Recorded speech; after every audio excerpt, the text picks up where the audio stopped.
Eu vou contar a história do texto de Atos 19 para mostrar para vocês como o Espírito Santo acabou sendo um ilustre desconhecido na vida da igreja naquela época.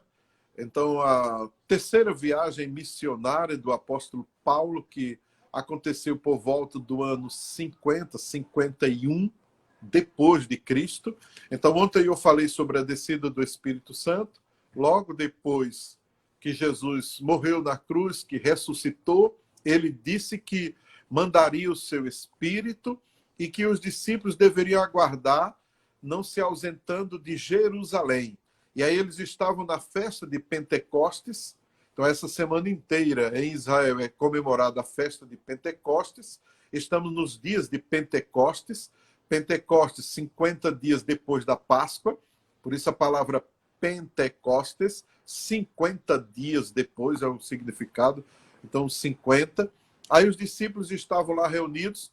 Veio a descida do Espírito Santo sobre eles. Todos foram cheios do Espírito Santo, falaram em novas línguas.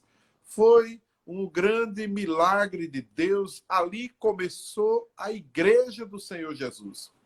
Passado alguns anos, e eu vou colocar aí pelo menos 20 anos, a igreja em Éfeso, uma grande e importante igreja na época, inclusive Éfeso é citado pelos historiadores como a igreja que foi uma igreja missionária, a base de sustentação de tantas outras igrejas que foram abertas em toda aquela região naquela época e responsável pela expansão do evangelho, do cristianismo na região toda ali. Aí essa igreja tinha esquecido do Espírito Santo. Então, olha só. Então, em Atos dos Apóstolos, a gente vai descobrir isso. Paulo, nessa viagem missionária, ele chega em Éfeso e ele vai se reunir com um grupo de discípulos, exatamente 12 discípulos. E o texto diz, em Atos 19, aconteceu que, estando Apolo em Corinto, Paulo, tendo passado pelas regiões mais altas, chegou a Éfeso. E achando ali alguns discípulos, perguntou-lhes: recebestes porventura o Espírito Santo quando crestes? Ao que lhe responderam: pelo contrário, nem mesmo ouvimos que existe o Espírito Santo. Olha só a situação da igreja. Pelo contrário, os discípulos responderam: nós nem sequer ouvimos falar que existe o Espírito Santo. Aí o texto vai dizer: então, Paulo perguntou: em que, pois, fostes batizados? Responderam: no batismo de João. Disse-lhes Paulo: João realizou batismo de arrependimento, dizendo ao povo que cresce naquele que vinha depois dele, a saber, em Jesus. Eles, tendo ouvido isto, foram batizados em o nome do Senhor Jesus. E, impondo-lhes Paulo as mãos, veio sobre eles o Espírito Santo, e tanto falavam em línguas como profetizavam. Eram ao todo uns 12 homens. Aleluia! Então, o mesmo fenômeno sobrenatural que aconteceu em Atos dos Apóstolos, capítulo 2, na festa de Pentecostes, este fenômeno sobrenatural vem agora sobre os discípulos em Éfeso, conforme o texto de Atos dos Apóstolos nos revela. Então, olha, vá anotando aí. O Espírito Santo se tornou um ilustre desconhecido na igreja do Senhor Jesus. Olha que absurdo. Então, eu quero falar com vocês sobre isso. A doutrina do Espírito Santo é uma doutrina extremamente importante para a vida da igreja. E depois que eu dei início a esse tema, para falar da doutrina do Espírito Santo, eu tenho refletido muito sobre isso e vendo quão importante é para todos nós, para a igreja do Senhor Jesus, a gente conhecer mais, a gente se aprofundar mais sobre o Espírito Santo. Para a igreja, lá, a igreja cristã primitiva, lá no ano 30 e pouco depois de Cristo, o Espírito Santo marcou o início, o nascer da igreja de Jesus. Até então, não existia essa igreja missionária, evangelística, igreja poderosa, que manifesta os sinais, curas, milagres, o sobrenatural de Deus. Porque uma igreja que ela não tem a ação do Espírito Santo, não vai acontecer nada sobrenatural ali. Você entendeu? A igreja em Éfeso, 20 anos depois, mais ou menos, vou colocar assim, a igreja já não sabia mais quem era o Espírito Santo. Os discípulos tinham sido batizados, e o texto nos revela que eles foram batizados no batismo de João o Batista, que pregava o arrependimento e a pessoa se batizava lá no Rio Jordão e anunciava assim o seu arrependimento e a sua volta, o seu retorno aos caminhos do Senhor.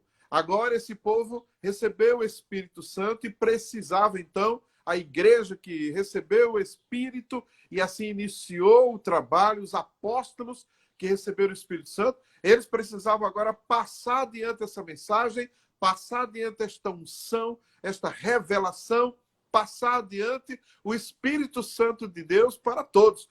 Por isso que o texto de Atos 19 que nós lemos, o apóstolo Paulo ora por aqueles discípulos, impõe as mãos sobre eles, e o texto diz que assim eles receberam o Espírito Santo, porque eles não tinham recebido ainda.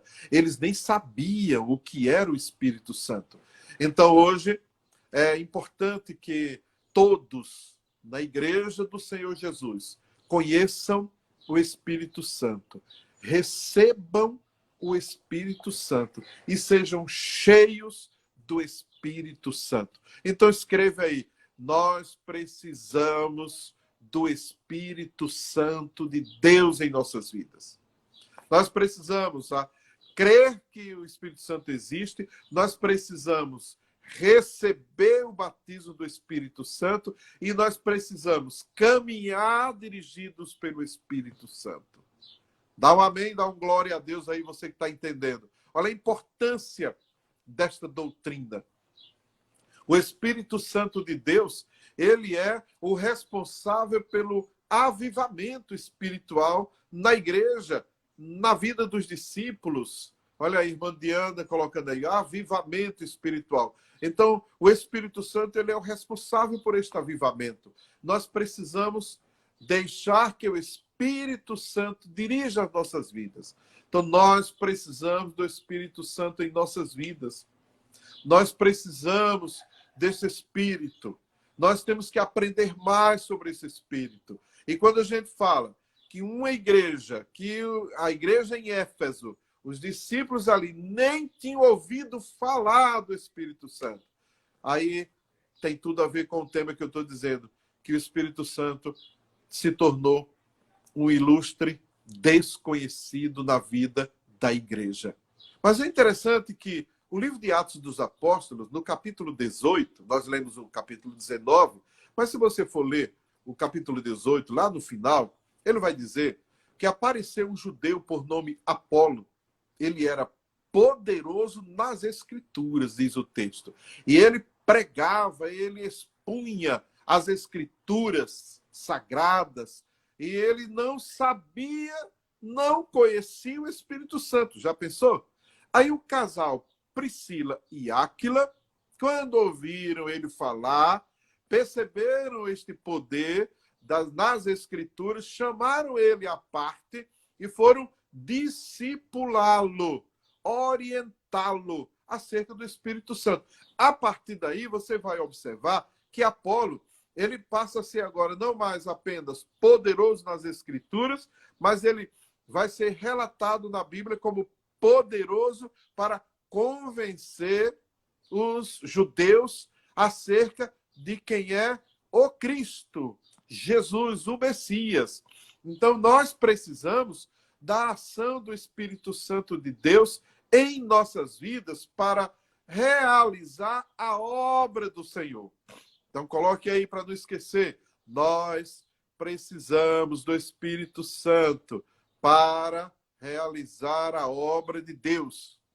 O texto de Atos dos Apóstolos traz essa revelação sobre quem é o Espírito Santo.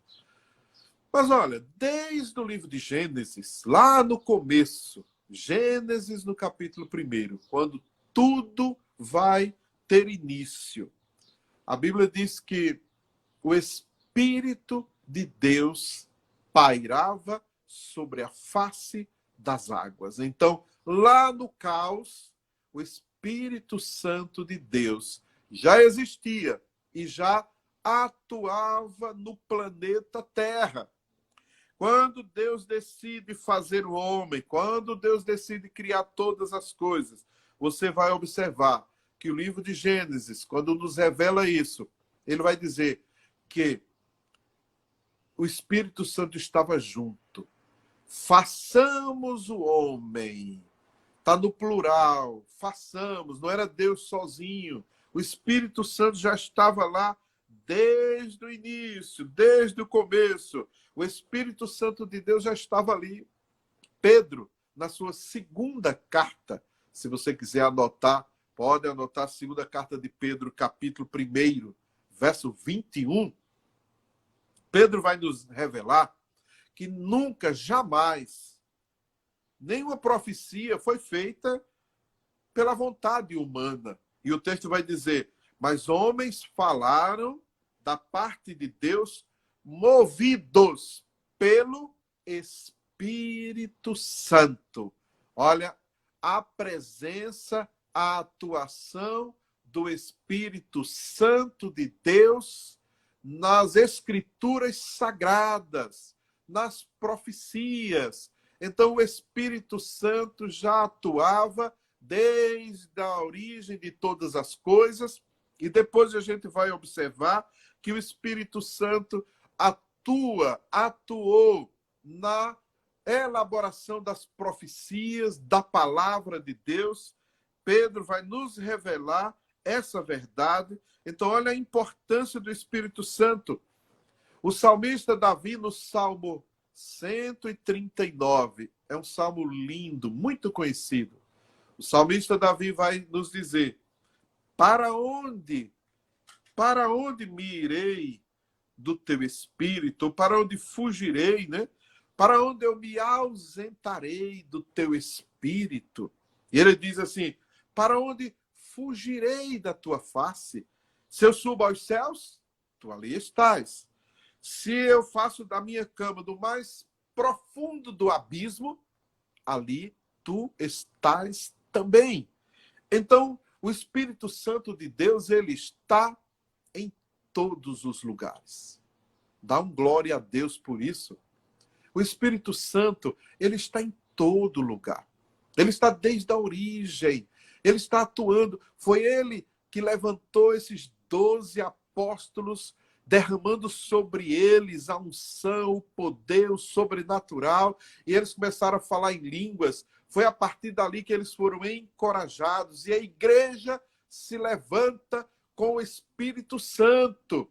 Então, a igreja cristã primitiva, a igreja de Jesus, ela começa com o Espírito Santo. E é o Espírito Santo de Deus que dirige a igreja de Jesus.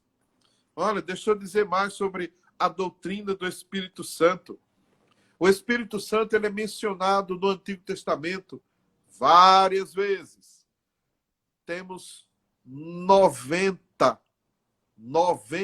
vezes o Espírito Santo é mencionado lá no Antigo Testamento. E no Novo Testamento são 260 referências ao Espírito Santo de Deus. Então, o Espírito Santo de Deus, ele está em toda a Bíblia. O Espírito Santo de Deus está em todo lugar. O Espírito Santo de Deus estava desde a origem de todas as coisas. O Espírito Santo de Deus estava desde a criação do homem. O Espírito Santo de Deus está presente desde a origem da igreja do Senhor Jesus. Você entendeu? Olha a importância da gente aprender mais sobre o Espírito Santo. O Espírito Santo está presente em todo lugar. Ele está agora com você aí, com a gente aqui, meu querido. O Espírito Santo está dentro de todo aquele que crê em Jesus como seu Senhor, como seu Salvador. Vamos aprender mais sobre a doutrina do Espírito Santo, porque ele é o nosso amigo, fiel companheiro, é ele quem nos protege, é ele quem nos guarda. Amém? Deus te abençoe. Estou aqui proclamando o Salmo 91, profetizando esta palavra na sua vida. Deus te guarde, meu irmão. Shalom.